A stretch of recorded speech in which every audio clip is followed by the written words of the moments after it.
For brand new hits, TBTs, trending, comedies, news alerts, and all infotainment, stay tuned to Jim Presenter KE. Subscribe, comment, like, and share. Jim Presenter KE. We the best.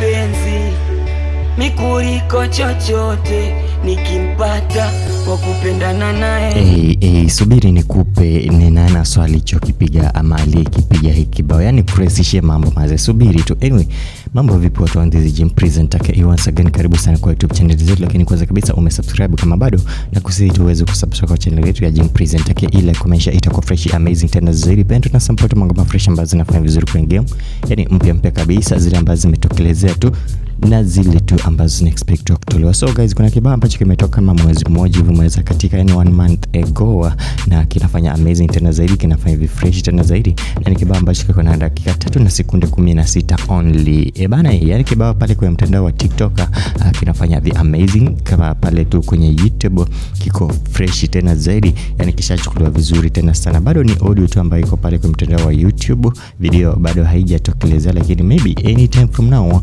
bana tutakuwa tuna expect video kutoka kwa huyu msanii. Moja kwa moja tunamzungumzia jamaa anajulikana kama Don Breezy. Yani Don Breezy amekuja fresh tena zaidi, akakwambia tu nimempata. Yani nimempata ndio title ya ngoma fresh ambayo ameipiga naye Don Breezy. Ipo basi ukizama pale kwa YouTube channel yake Don Breezy, alafu tafuta kibao kinaitwa tu nimempata.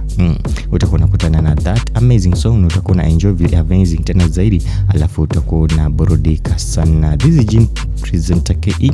Akisha tumeweza kusubscribe kwa channel yetu ya Jim Presenter KE, ile komesha itakuwa fresh tena zaidi. Pendo na support mambo fresh ambazo zinafanya vizuri kwa game pia kabisa, na zile tu ambazo zinaendelea kutrend. This is Jim Presenter KE. See you until next time. I'm out.